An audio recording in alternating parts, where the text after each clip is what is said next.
Hello everyone, this is third part of chapter first crop production and management. तो इसमें हम irrigation को पढ़ने वाले हैं जो कि फोर्थ स्टेप है एग्रीकल्चरल प्रैक्टिसेस का। इसमें इरिगेशन को हिंदी में कहते हैं सिंचाई, मतलब वाटरिंग करना। तो आइए हम इसे पढ़ते हैं। वाटर जो होता है वो बहुत इम्पॉर्टेंट होता है प्रॉपर ग्रोथ एंड डेवलपमेंट के लिए। Water is absorbed by the plant roots. Water को प्लांट के रूट्स एब्जॉर्ब करते हैं, ये आपको ध्यान रखना है। अलोंग विथ वाटर, वाटर के साथ साथ मिनरल्स, फर्टिलाइजर्स, ये सब को भी प्लांट रूट एब्जॉर्ब करते हैं। प्लांट कितना कंटेन करता है?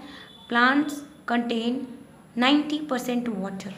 प्लांट्स 90% वाटर को कंटेन करते हैं। वाटर जो होता है वो इसेंशियल होता है जर्मिनेशन ऑफ सीड्स के लिए। ड्राई कंडीशन में जर्मिनेशन नहीं हो पाता है, इसलिए वाटर जर्मिनेशन ऑफ सीड्स के लिए इम्पॉर्टेंट होता है। न्यूट्रिएंट्स जो होते हैं वो वाटर के साथ डिजोल्व होते हैं और इसे ट्रांसपोर्ट किया जाता है सारे पार्ट्स में प्लांट के। वाटर जो होते हैं वो प्रोटेक्ट करते हैं क्रॉप को from both Frost and hot air currents. ठीक, जो हॉट एयर करंट्स होता है गर्मी से एंड ठंड से, ठंड मतलब फ्रोस्ट मतलब बर्फ, ये दोनों से पानी जो होता है, वाटर जो होता है वो क्रॉप को प्रोटेक्ट करता है। To maintain the moisture of the soil for healthy crop growth, अगर आपको मॉइस्चर को मेंटेन करना है, सॉइल के मॉइस्चर को मेंटेन करना हेल्दी क्रॉप ग्रोथ के लिए, तो आपको वाटरिंग करना पड़ेगा रेगुलरली। तो यहाँ पे आपको इरिगेशन का डेफिनेशन गिवन है जो आपको याद रखना है। The supply of water to crops at regular intervals is called irrigation. जो है हम समय समय पर वाटर सप्लाई करते रहते हैं अपने क्रॉप्स को, इसी को इरिगेशन कहा जाता है। टाइम एंड फ्रिक्वेंसी, ये दोनों चीज़ें जो होती हैं वो अलग अलग होती है हर क्रॉप में, हर सॉइल में और हर सीजन में। ठीक, टाइम मतलब कि आप किसी फील्ड को इरिगेट कर रहे हो तो वो सूखने में कितना टाइम ले रहा है। एंड फ्रिक्वेंसी का मतलब फ्रिक्वेंसी हाई है या लो है। हाई होगा तो वाटर जल्दी सूखेगा और लो होगा तो धीरे धीरे सूखेगा। तो यहाँ पे देखो, समर सीजन में क्या होता है, जो फ्रिक्वेंसी होता है वो हाइयर होता है वाटर की।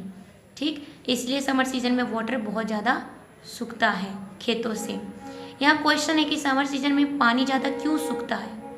ठीक, तो इसका रीज़न भी यहाँ दिया हुआ है, क्योंकि increase rate of evaporation of water. क्योंकि समर सीजन में क्या होता है, सारे जो वाटर होते हैं वो सनलाइट के कारण इवेपोरेट हो जाते हैं, मतलब वाटर वाष्प जो होता है वाटर वेपर में चेंज हो जाते हैं। ठीक है, इसीलिए। और जो लीव्स होता है उससे ट्रांसपिरेशन प्रोसेस भी होता है, जिससे भी वाटर बाहर की तरफ इन्वायरमेंट में, मतलब एटमॉस्फेयर में निकलता है। तो एक तो सॉइल से निकल रहा है और दूसरी बात लीव्स से निकल रहा है, मतलब पत्तियों से निकल रहा है। तो इन दोनों के कारण से पानी की कमी होती है खेतों में, इसलिए हमें बार बार इरिगेट करना पड़ता है अपने फील्ड्स को समर सीजन में। यहाँ पे बूझो कहता है कि मैं आपसे ध्यान दूंगा अपने प्लांट्स को, जब वाटरिंग करूँगा इसका वाटरिंग का ध्यान रखूँगा मैं, क्योंकि पिछली बार जब इसने अपने पौधे को लगाया था तो वो सूख कर डाइड हो गए थे, मतलब मर गए थे। तो इसको अब ध्यान रखना है कि वाटरिंग कैसे करें, कब करें, और इसको सीज़न का भी ध्यान रखना है कि कौन से सीज़न में इसको ज़्यादा वाटरिंग यानी इरिगेशन करना है। सोर्सेस ऑफ इरिगेशन मतलब सिंचाई के साधन। The sources of water for irrigation are wells, tubewells, ponds, lakes, rivers, dams and canals. ये सारे सोर्सेस हैं जहाँ से आप पानी को ले सकते हो और इरिगेट कर सकते हो अपने फील्ड को। ओके, अभी हम ट्रेडिशनल मेथड्स ऑफ इरिगेशन देखेंगे कि इरिगेशन के कौन कौन से मेथड्स हैं। लेकिन अभी हम पुराने मेथड्स को देखेंगे, बाद में हम मॉडर्न मेथड्स को भी देखेंगे, मॉडर्न मेथड्स को। ठीक, तो अभी हम ट्रेडिशनल यानी पुराने मेथड्स को देखते हैं कि कैसे पुराने ज़माने में लोग अपने खेत को इरिगेट करते थे। ठीक है, तो यहाँ देखो, जो वाटर अवेलेबल है वेल्स में, लेक्स में, कैनाल्स में, इन सबको लिफ्ट अप किया जाता है डिफरेंट मेथड्स से और डिफरेंट रीजन्स में इसे पहुँचाया जाता है, डिफरेंट फील्ड्स में इसे पहुँचाया जाता है। इसके लिए कैटल यानी जो मवेशी होते हैं, मतलब जो जानवर होते हैं और जो ह्यूमन होते हैं, उनका लेबर इसमें यूज्ड होता है। इस मेथड्स में उनका लेबर मेहनत लगता है। So this methods are cheaper. ये मेथड जो होते हैं, जो भी हम लोग ट्रेडिशनल मेथड्स को जानेंगे, वो क्या होंगे, वो सस्ते होंगे बट लेस इफिशिएंट, मतलब उतने कुशल नहीं होंगे, अच्छे नहीं होंगे। The various traditional ways are, यहाँ पे आपको गिवन है कि कौन कौन सा ट्रेडिशनल वेज है। ओके, जो फर्स्ट है वो है मोट या पुली सिस्टम। इसमें देखो क्या होता है कि यहाँ पे एक आपको दिख रहा होगा वेल। वेल में क्या होता है, यहाँ पे एक पुली लगा दिया जाता है, इसलिए इसको पुली सिस्टम कहा जाता है।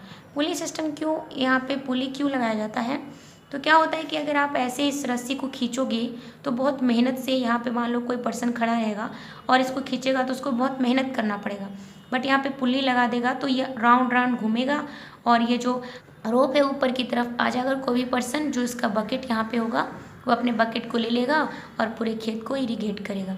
So this was first method. Next है chain pump. Okay, chain pump, यहाँ पे आप देखो इसका पिक्चर मैं आपको दिखाती हूँ। दिस इज चेन पंप, इसे समझते हैं। तो देखो सबसे पहले मान लो ये बकेट है, तो ये बकेट से पानी सबसे पहले नीचे की तरफ यहाँ पे गिरा, ठीक, यहाँ पे गिर रहा है। तो फर्स्ट तो यहाँ पे गिर रहा है, सेकेंड यहाँ पे भी एक पाइप लगा हुआ है, कनाल की तरह दिख रहा है, यहाँ पे लगा हुआ है। फिर यहाँ पे जो पानी गिरेगा वो यहाँ से होते हुए जाएगा, अभी फील्ड नहीं आया है। फिर यहाँ पे से देखो, यहाँ पे से जो पानी गिरेगा एक और पतला रास्ता होगा, उसमें ये पानी जाएगा और उसके बाद एक बड़ा सा आपका जो खेत होगा वो फील्ड होगा, वो यहाँ पे आपका फील्ड होगा। तो आप देखो पहले यहाँ निकला, फिर दूसरा यहाँ, फिर तीसरा यहाँ, तो चौथे नंबर पे यहाँ गया।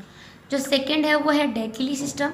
इसमें क्या होता है कि यहाँ पे देखो ये स्ट्रेट लाइन में यहाँ पे एक रॉड रहता है, यहाँ पे बकेट होता है, ये बकेट अंदर की तरफ जाता है और पानी भर के आराम से आ जाता है। यहाँ पे पत्थर लगा दिया जाता है ताकि पानी बकेट जो है अंदर की तरफ ना चला जाए, और उसके बाद पानी लोग ले लेते हैं और इससे इनका काम हो जाता है।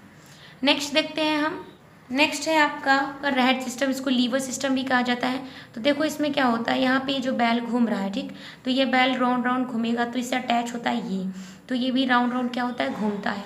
तो कुछ यहाँ पे आपको दिख रहा होगा, यहाँ पे जो बकेट्स है, बहुत सारे बकेट्स है, इसका यही एडवांटेज है कि आप बहुत सारे बकेट्स को भर सकते हो। देखो क्या होता है, यहाँ पे एक बर्तन जैसा होता है जो आपको यहाँ दिख रहा होगा, इसमें वाटर भरे होते हैं अंदर में, ठीक, और यहाँ पे राउंड लगा होता है, और यहाँ पे एक बकेट, यहाँ पे एक बकेट, यहाँ पे इधर इधर इधर इधर। इस बकेट्स का आप अगर मुंह देखो तो ऊपर की तरफ है, ऐसे ऐसे, ठीक, ऐसे, और इधर इधर। तो देखो ये जो इधर क्या होता है कि अंदर की तरफ ये आता है और अंदर से पानी भर के ऊपर की तरफ जाता है, और उसके बाद आप इन पानी को ले लो और उसके बाद फिर बकेट्स को खाली कर दो। ये बकेट्स फिर यहाँ से देखो, मान लो कि यहाँ से ये बकेट्स आया और अंदर की तरफ गया, तो यही तीनों बकेट्स देखो यहाँ पे भर गया। तो 1 2 3 बकेट्स को आप साइड में ले लो और आप अपने खेत को इरीगेट कर दो। फिर आप क्या करो, इसमें और सारे बकेट्स को अटैच कर दो और उसके बाद ये नीचे की तरफ जाएगा और फिर से पानी भर के ऊपर की तरफ आएगा, और फिर से आप उस पानी को यूज कर सकते हो इरीगेशन के लिए। तो इस मेथड में क्या है कि आपको बहुत सारे बकेट्स भर के पानी मिल जाते हैं जिससे आप इरिगेशन कर सकते हो। तो ये थे पुराने ट्रेडिशनल मेथड्स ऑफ इरिगेशन। अब यहाँ देखो पंप जो होते हैं वो आज के समय में कॉमनली जो होते हैं, पंप्स का यूज होता है वाटर को लिफ्ट करने के लिए, और इससे diesel, biogas, electricity and solar energy जो है इस पंप को ये जो पंप्स होता है उसको चलाता है, ठीक है। पंप्स को चलाने वाला कौन कौन है, डीजल है, बायोगैस है, इलेक्ट्रिसिटी है एंड सोलर एनर्जी है। ये पंप को रन करता है, तब जाके जो पंप्स है वो वाटर को फील्ड तक ले जाता है। ये जो है वो मॉडर्न मेथड्स ऑफ इरिगेशन है, मतलब मॉडर्न के समय में, आधुनिक समय में यूज होने वाले मेथड्स इरिगेशन में जो यूज होते हैं। So modern methods of irrigation help us to use water economically. The main methods used are as follows. तो इससे आप ज़्यादा से ज़्यादा पानी यूज कर सकते हो। जैसे कि इसमें एक बकेट्स लेना था, लेकिन इसमें आपका काम आराम से हो जाएगा। तो फर्स्ट जो आपको दिया हुआ है यहाँ पे method, that is sprinkler system. ये जो वर्ड स्प्रिंकल आप देख रहे हो ये किससे बना हुआ है, स्प्रिंकलर देख रहे हो ये स्प्रिंकल से बना हुआ है। और देखो स्प्रिंकल का मतलब होता है छिड़काव करना, और स्प्रिंकलर का मतलब होता है छिड़काव करने वाला या छिड़कने वाला। तो इस सिस्टम में क्या होता है, वाटर को छिड़काया जाता है। सो ये जो मैथ सिस्टम आपको दिख रहा है ये बहुत यूज़फुल सिस्टम है। ये अनइवन, यहाँ पे याद रखना है कि जो स्प्रिंकलर सिस्टम है वो अनइवन लैंड, मतलब जो ऊबड़ खाबड़, जैसे कि हिल एरिया में कहीं पे लैंड ऐसे होते हैं, फिर ऐसे नीचे, फिर ऊपर, फिर नीचे, लेकिन हमारे यहाँ प्लेन में एकदम सीधा प्लेन होता है। ठीक है, तो इसमें तो हम कर सकते हैं, पाइप वगैरह लगा सकते हैं या कुछ और सिस्टम कर सकते हैं। बट जो स्प्रिंकलर सिस्टम है वो अनइवन लैंड, जहाँ पे ऊबड़ खाबड़ ज़मीन होती है वहाँ पे इसका यूज किया जाता है स्प्रिंकलर सिस्टम का। ये जो होता है जहाँ पे वाटर अवेलेबल नहीं है, जहाँ पे वाटर को ले जाना बहुत मुश्किल है, वहाँ पे स्प्रिंकलर सिस्टम होता है।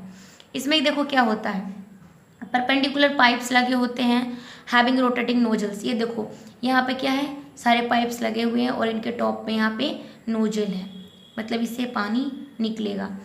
Are joint to the main pipeline, main pipeline से ये ज्वाइंट रहते हैं। जैसे ये मेन पाइपलाइन इससे यहाँ पे है, फिर इसके बाद ये सारा छोटे छोटे पाइप से, ये सब एक मेन पाइप से ज्वाइंट है। ठीक, यहाँ पे है main pipe at regular intervals when water is allowed to flow through the main pipe. यहाँ तक मान लो वाटर आ गया, ठीक, और मेन पाइप में जब गया तो मेन पाइप पे जब जाता है तो under pressure with the help of pump, ठीक, it escapes from the rotating nozzles, यहाँ तक पहुँचता है। मेन पाइप में गया तो ये सारे प्रेशर के कारण सारे में जाता है और जाने के कारण यहाँ पे नोजल पे जब पहुँचता है तो इनसे वाटर स्प्रिंकल होने लग जाता है। It gets sprinkled on the crop as if it is raining, ऐसा लगता है जैसे कि बारिश हो रहा है। Sprinkler is very useful of lawns coffee plantation. तो देखो किसके लिए स्प्रिंकलर बहुत इंपॉर्टेंट है, तो ये याद रखना है कि लॉन्स के लिए, कॉफ़ी प्लांटेशन के लिए एंड सेवरल अदर क्रॉप्स है जिसके लिए स्प्रिंकलर सिस्टम इंपॉर्टेंट है। तो इसमें आपको ये ध्यान रखना है कि अनइवन लैंड पे स्प्रिंकलर सिस्टम का यूज होता है जहाँ पे वाटर को पहुँचाना मुश्किल है, और दूसरा यहाँ पे कि lawns coffee plantation and several other crops में इसका यूज होता है। नेक्स्ट हम देखते हैं ड्रिप सिस्टम। ठीक, ड्रिप सिस्टम जो है यहाँ पे देखो, इस सिस्टम में क्या होता है, जो वाटरफॉल्स होता है उसकी तरह ये सिस्टम काम करता है। एक एक बूंद गिरता है, drop by drop directly near the roots, ये रूट्स के पास जाकर गिरेगा। ये देखो ड्रिप सिस्टम का आपको गिवन है ड्राइंग। यहाँ पे देखो ये मेन पाइपलाइन से यहाँ पे मान लो वाटर, यहाँ कुआं से वाटर इसमें आया और इसके बाद धीरे धीरे यहाँ पे आया, और यहाँ पे आप देख सकते हो पाइप लगा होता है। पाइप जो होता है जैसे कि उसमें हमने रोटेटिंग नोजल्स देखा था ना, तो इसमें क्या होता है जैसे कि यहाँ पे पाइप है तो यहाँ पे एक है, यहाँ पे एक है, यहाँ पे एक रास्ता है पानी जाने वाला। देखो यहाँ पे गिर रहा है, यहाँ पे गिर रहा है, इन सब पे गिर रहा है, जड़ पे गिरता है, ठीक, रूट पे गिरता है। So it is called drip system. ये ड्रॉप बाय ड्रॉप गिरता है, इसीलिए इसको ड्रिप सिस्टम कहा जाता है। It is the best technique, ये अच्छा टेक्निक है वाटरिंग करने के लिए फ्रूट्स में, फ्रूट के प्लांट्स में, गार्डन्स में एंड ट्रीज़ में। तो यहाँ पे देखो एग्जांपल है कि फ्रूट प्लांट्स में, गार्डन्स में एंड ट्रीज़ में आप ड्रिप सिस्टम का यूज कर सकते हो। इससे वाटर जो वेस्ट है, वाटर का वेस्ट जो है वो कम होता है, मतलब ना के बराबर होता ही नहीं, क्योंकि यहाँ पर आप देख सकते हो यहाँ पे एकदम जड़ के पास गिर रहा है तो सारा पानी तो जड़ में जा रहा है, इधर उधर कहीं जा नहीं रहा है। It is a boon in regions where availability of water is poor, जहाँ पे पानी की अवेबिलिटी नहीं है वहाँ पे इसका यूज किया जाता है। ये दोनों जो आपको देखने को मिला, sprinkler system and drip system, इससे वाटर वेस्टिंग कम होती है और इसे अनइवन लैंड जहाँ पे होती है वहाँ पे यूज किया जाता है, और ये मॉडर्न मेथड्स ऑफ इरिगेशन है, तो आपको ये याद रखना है। नेक्स्ट है प्रोटेक्शन फ्रॉम वीड्स। बूझो एंड पहेली जो है वो गए हुए थे एक पास के फील्ड में, तो उन्होंने देखा they were some other plants in the field. Field में क्या है, वहाँ पे कुछ और प्लांट्स, अलग टाइप के प्लांट्स उगे हुए हैं एक ही फील्ड में, growing along with their wheat plants. तो जब वो बूझो एंड पहेली खेत में गए हुए थे तो वहाँ पे वीट मतलब गेहूँ का प्लांट्स लगा हुआ था, और साथ ही साथ कुछ और पौधे भी लगे हुए थे।